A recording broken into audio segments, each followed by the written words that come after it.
Salut à toi et bienvenue dans cette vidéo. Dans cette vidéo, on va analyser une scène rapide de Suits, la série avec Meghan Markle, saison 3, épisode 15. Donc si tu n'en es pas là et que tu ne veux pas te faire spoil, je te conseille de ne pas voir cette vidéo. Mon but, c'est pas de spoil. Mon but, c'est de voir que même avec une scène courte, comme ça va être le cas maintenant, on va pouvoir apprendre pas mal de choses en anglais. Je te laisse découvrir la scène et on en parle tout de suite après le générique.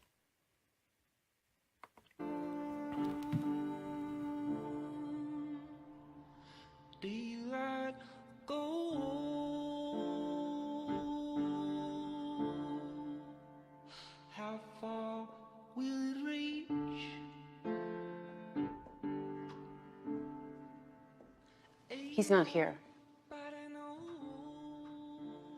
Where is he? To tell you the truth, I don't know. All he said was he had a late night. Well, I can come back. You're taking the job, aren't you? I don't know. Yeah, you do. You just don't want to admit it.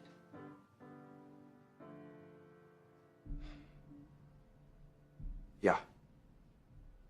I'm taking the job. Damn it.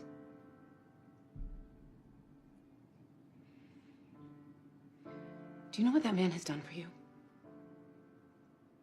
Do you know what it took for him to start trusting someone? Donna. Don't interrupt me. So someone's dangling some money in front of you. It's not about that. I don't care what it's about. I'm gonna say what he won't. He needs you. You need this job, and if you can't see that, then you might as well just leave right now. Donna, someone's offering me a way out. So you don't care about him? Of course I do, but I also care about my life with Rachel.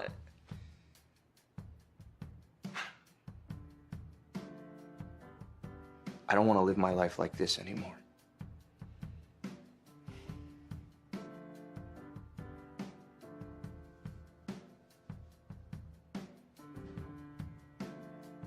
Then you better be the best goddamn investment banker this city has ever seen.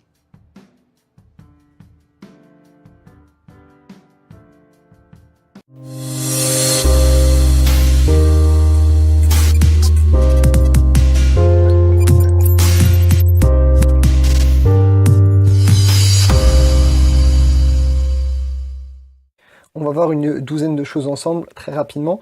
À chaque fois, je te remettrai la phrase en question pour que tu puisses bien assimiler et ainsi pouvoir mieux comprendre l'explication qui va suivre. On commence tout de suite avec « to have a late night ». Qu'est-ce que ça veut dire? All he said was he had a late night. To have a late night, ça veut dire tout simplement se coucher tard. Je t'invite à retenir ça. Ça peut être d'une bonne utilité pour toi dans ton expression orale ou écrite. Et ça peut t'aider à mieux comprendre un texte que tu as à lire, par exemple. On continue avec back. Qu'est-ce que la petite préposition back a comme sens? Je te laisse découvrir ça dans cette phrase. Well, I can come back. Alors il faut que tu saches que back a toujours l'idée de retour. Ici on a come back qui signifie revenir, si tu veux, je vais revenir. Dans la même idée, phone back signifie rappeler. On continue avec take the job. Take a job, qu'est-ce que ça signifie? Et un petit point encore une fois sur les question tags. You're taking the job, aren't you? Take the job, ça veut dire accepter le poste, accepter l'offre, accepter le travail. Ensuite, Donna, elle dit aren't you. Aren't you, qu'est-ce que c'est? C'est un question tag. Alors, j'ai fait une vidéo dans laquelle j'explique bien comment construire, comment bien utiliser les question tags. Elle s'affiche en haut à droite pour toi. Je t'invite à aller la voir. Mais rapidement, il y a trois choses à se rappeler quand tu veux pour bien utiliser les question tags. Premièrement, l'auxiliaire, tu dois utiliser le même. Deuxièmement, tu dois avoir le même temps. Troisièmement, la forme s'inverse. C'est-à-dire que si tu as une phrase affirmative, tu vas avoir un question tag négatif. Si tu as une phrase négative, tu vas avoir un question tag positif. Et là, c'est le cas, on a une phrase positive et tu as un question tag négatif avec aren't you. On continue avec God damn it. Qu'est-ce que ça signifie? C'est quelque chose que tu dois entendre beaucoup si tu regardes pas mal de séries US ou anglaises. Et on va justement dire qu'est-ce que ça veut dire cette expression-là. God damn it, ça veut dire « et merde, fais chier », c'est quelque chose que tu utilises quand tu es énervé. Voilà, c'est tout, il n'y a rien de plus à dire. On fait maintenant un petit point sur le present perfect avec deux phrases de ce court passage-là. Do you know what that man has done for you? Then you better be the best goddamn investment banker this city has ever seen. Dans la première phrase, on a « has done for you » et dans la deuxième phrase, on a « has ever seen ».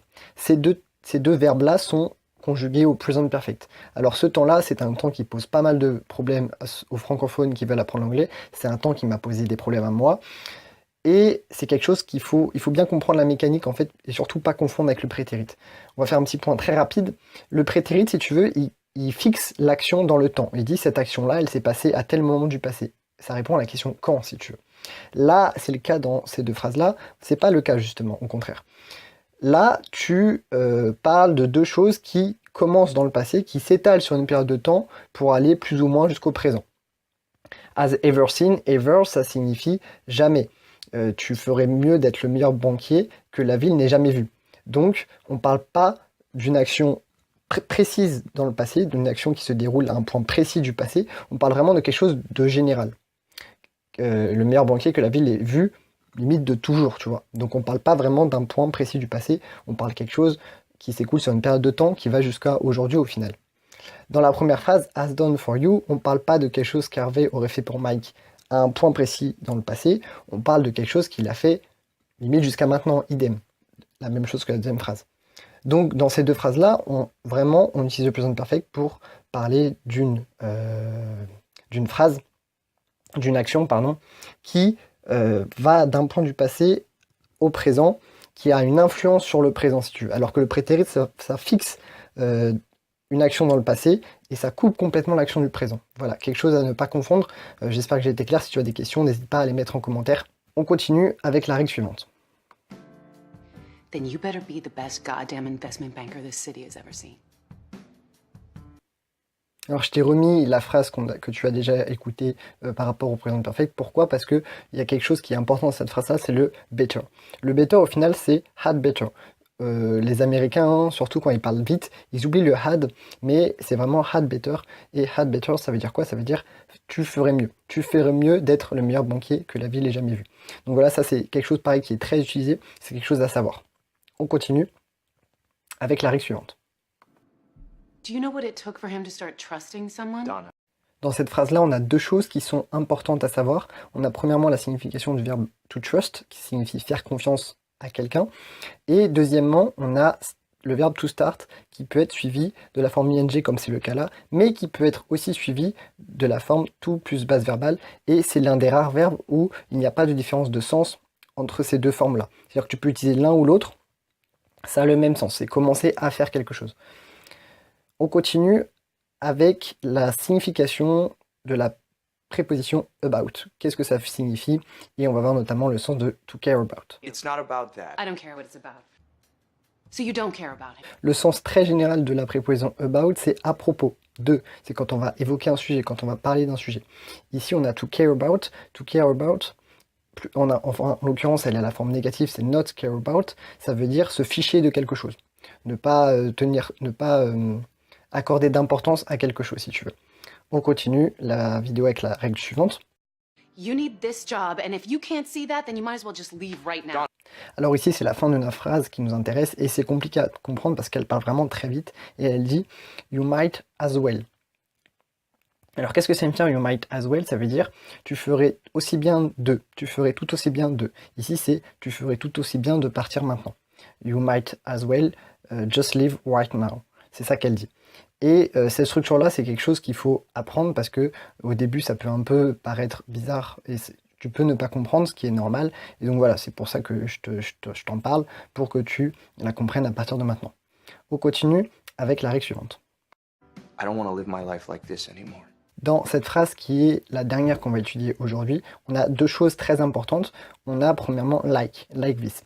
Like ici a le sens de comme. Alors tu as le choix souvent entre like et as, et moi je sais que ça m'embrouille beaucoup, je ne savais pas quand mettre l'un, quand mettre l'autre. En fait c'est tout simple. Like se met devant un pronom ou un nom, et as se met, pour la faire simple, devant une proposition, c'est-à-dire là où tu as un verbe, en gros, pour généraliser, pour que ce soit simple pour toi à comprendre. C'est-à-dire que là on a like this, du coup like, ok, et par exemple si tu as une phrase avec par exemple as you know, comme tu le sais, et là on a you know, du coup comme tu vas pas pouvoir mettre like, tu vas mettre as. Voilà, c'est juste ça. La deuxième chose qui est importante dans cette phrase, c'est le anymore qui se place à la fin d'une phrase négative, comme c'est le cas ici, et qui signifie plus, qui montre que l'action a changé d'état. L'action n'est plus comme avant, si tu veux. Donc voilà, la vidéo se termine là-dessus. J'espère que tu as tout compris. S'il y a d'autres points de la scène que tu n'as pas compris, mets-les en commentaire. Et n'hésite pas à me mettre toute autre question que tu aurais en commentaire également. Mets-moi un pouce si la vidéo t'a plu, ça m'aide à me faire connaître et aider un maximum de gens à apprendre l'anglais avec les films et les séries. Dis-moi si le format de la vidéo t'a plu, parce que c'est la première fois que je fais ça. Dis-moi si tu veux d'autres passages comme ça analysés. Je te remercie pour ton attention, je te souhaite une excellente journée et je te retrouve très bientôt pour une nouvelle vidéo. Ciao ciao.